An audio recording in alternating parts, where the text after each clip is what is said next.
Hi, everyone, and welcome to the Effective Teaching Podcast. I'm your host, Dan, and today I'm talking with Katherin from Primary Learning, who is a very experienced and very young maths teacher. Thank you so much for joining me, Katherin.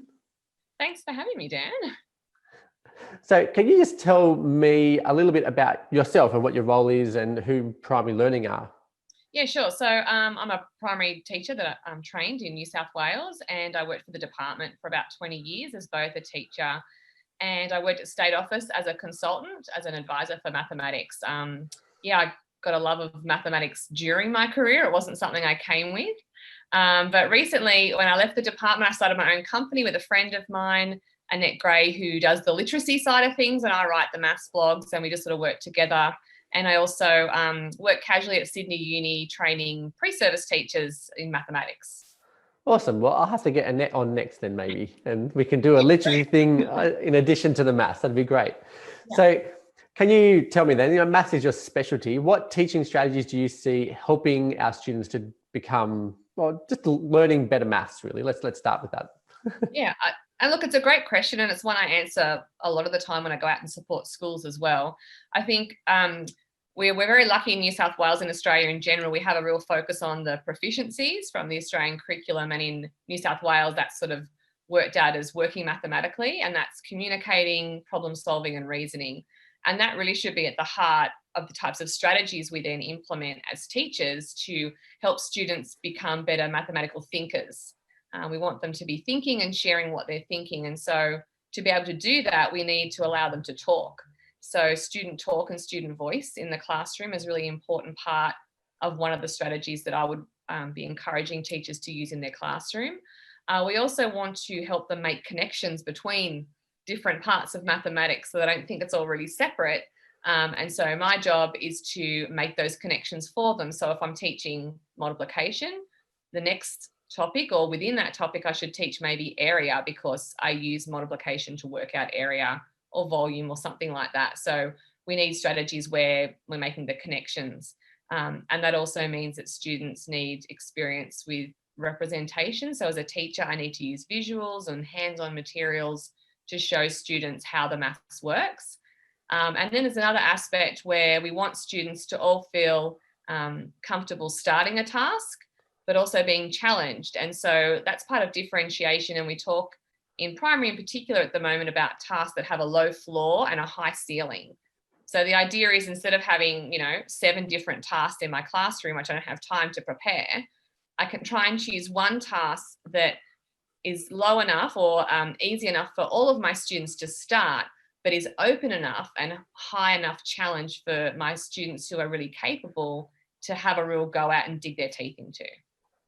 Okay, now within that, you actually talked a bit about making sure we don't see maths as separate topics within maths.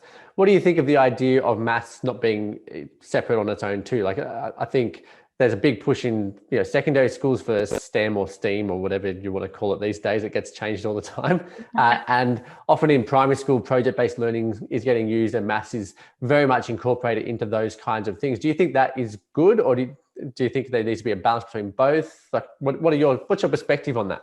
Yeah, look, I think the points you've brought up are really important, that we don't want to negate maths as a discipline on its own. There's value in understanding basic or fundamental mathematics, but absolutely, as much as possible, you want to have connections across subject areas as well. And STEM is something I'm really passionate about, and I've done a number of projects with schools, both when I was at the department and through Sydney Uni, using STEM, because if you look for a primary person in the science and technology syllabus, anytime it mentions data or measuring data, that's mathematics. So why teach it twice in 2 separate occasions?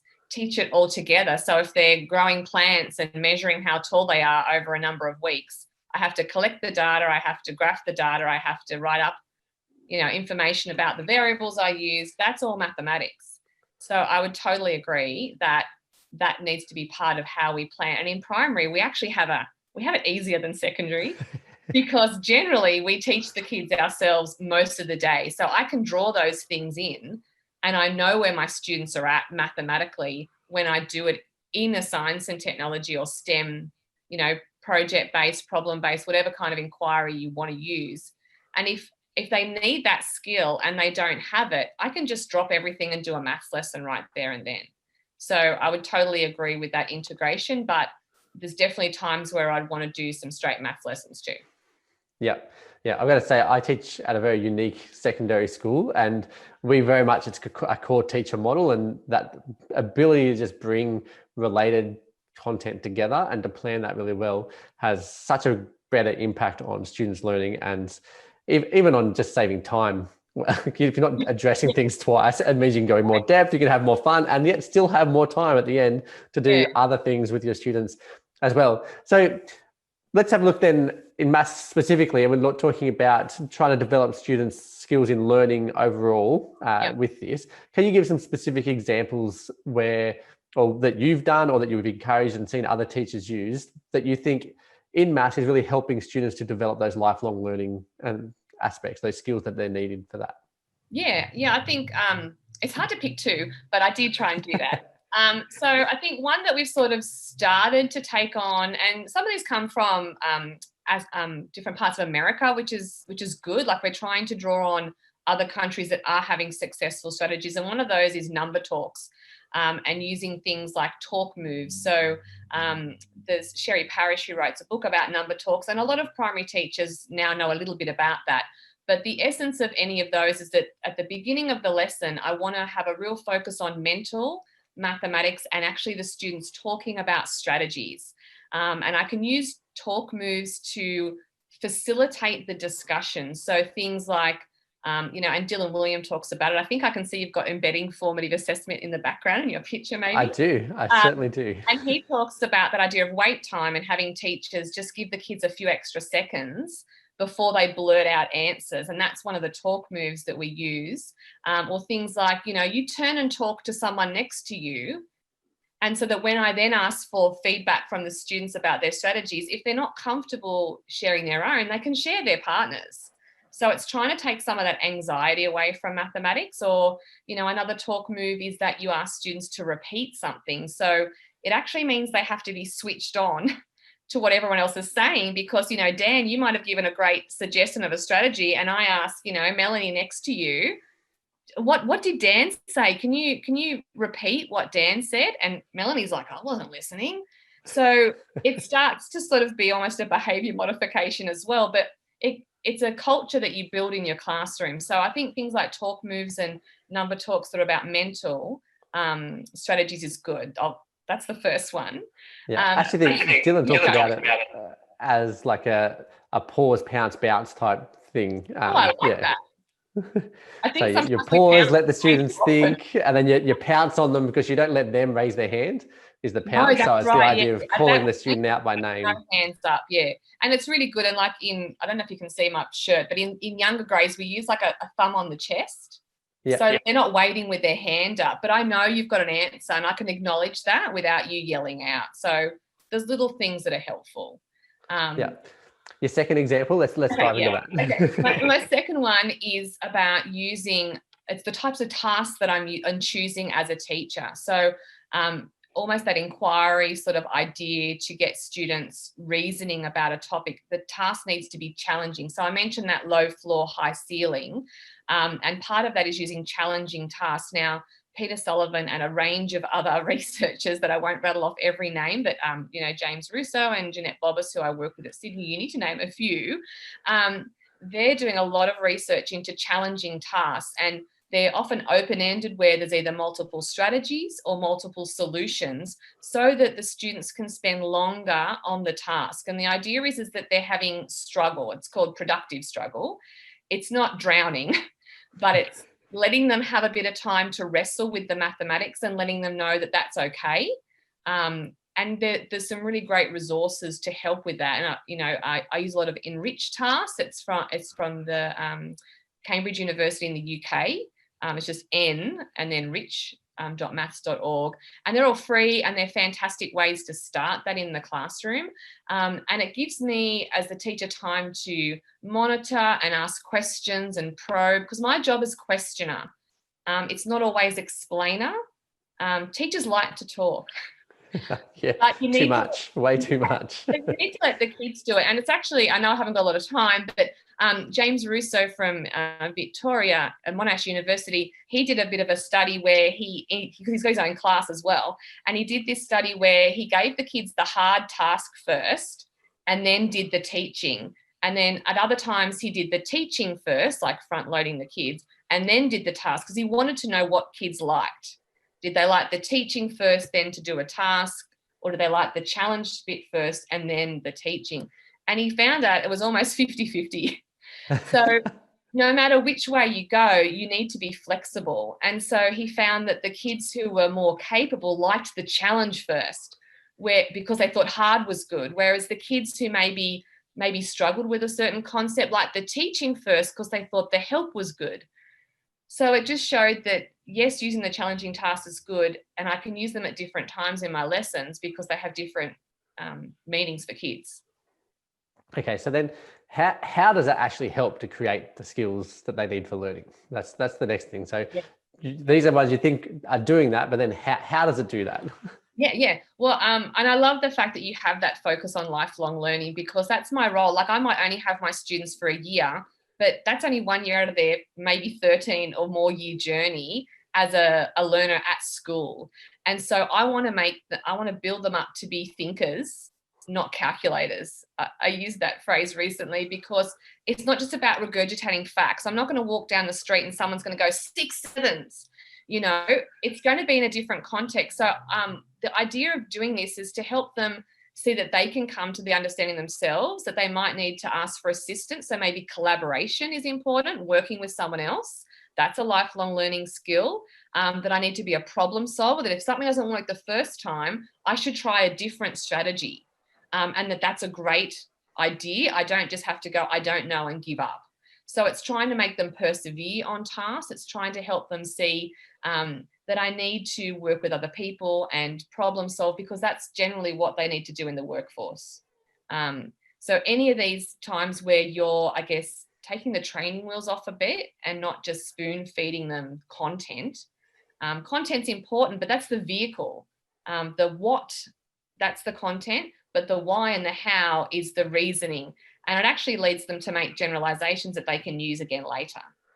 Yeah, actually, if you've read Understanding by Design by any chance, he's Yes. all about that process of making sure you're actually transferring the understanding. So they're getting that essence, and then they want to apply it in multiple contexts in order to really understand it, rather than just having that knowledge, that regurgitation aspect to it. And that's right. And if you do start with the end in mind, you know where you're going to. So my assessments are planned at the beginning, because then I can map out the steps that's going to help the student get there. And, it's not about them just knowing what they need for the assessment. I do want them to transfer. And that's the hardest bit, is getting kids to use something they already know. So it's getting them to stop trying to just answer the question and go, what do I already know? Oh, do I know something that's going to help me here to answer this question? And I think that's the beauty of when you're talking about STEM or making connections outside of maths, is you're bringing in a context and you're showing a purpose for maths. Now, there's plenty of maths in secondary school that might not have a lot of purpose for every single child or every single student when they leave school. And that's okay. But the idea that maths is supposed to be the pain relief. So Dan Meyer from America talks about that, showing kids that it doesn't always have to have a real world context, but that it's supposed to make life easier. If something's going to take forever to add all these numbers together, if I use a formula, it's much simpler and more elegant, and it won't take me as long. So I like that he calls maths the pain relief. That's good. I like that. I'm starting talking about pain relief maths now at my school. We're going to do some maths. That means we're doing some pain relief. Yeah, you might we'll need use it. some We'll convincing for your students. We'll use it in recovery methods for PDH. So can you tell me then, so for our listeners today, they've got probably 1 week left of school, most of them at this point, but they'll listen to it possibly at other times as well. So can you give us just one thing that they should do this week that can really impact their lessons for their students with maths? Yeah, I guess the first thing I would say is stop talking. As the teacher, just listen to the students, give them the opportunity. And stop telling them. We love helping kids. That's I guess why a lot of people go into teaching, and particularly primary, is to help students, but you can overhelp them. So it's really hard, but sometimes just leave them with the problem, let them go and have a go, And then when someone has a problem, I go to them. Because if you spend the first 20 minutes answering all the questions, some kids are already bored because they knew how to solve it. The other kids haven't really got it because you didn't actually talk to them directly. And it just ruins the aha moments the kids get to have. But apart from telling teachers to stop talking, I think one of the things they could try if they do listen to it this week before school ends is that Enrich site that I've recommended, they have an advent calendar at the moment for primary and for secondary of 24 of their favourite problems. So you could just choose one a day and have a go. And let the kids just explore the excitement that is mathematics when you start to look at the patterns and the fun things about it that aren't just, memorizing formulas or, trying to remember things that I needed to know. So it's a really nice way to start to dip their toe in the water. Yeah. Well, thank you so much for joining me today, Katherine. And I'll make sure that the links that you've mentioned there will actually be up on my show notes page. So if you want to go and have a look at that, that's at teacherspd.net/67, because this is episode 67, pretty sure. If not, it's episode 68. No, it's episode 67. And I should have yeah, found out some interesting facts about number 67 for you, but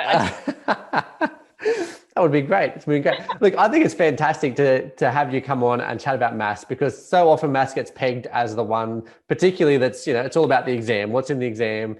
Learn the formulas, plug it in, do well in the exam. So I'm really excited to see that there are teachers like you out there who are going and helping other teachers to see how maths really relates better to life, how it really helps them to prepare for life too, because it's not just about maths that is used in life. It's also maths gives you so many quality skills for learning, I think, that you can then use as you go on to your life. So yeah, that's it for this week. Thank you so much for joining me, and I will chat to everyone else next week.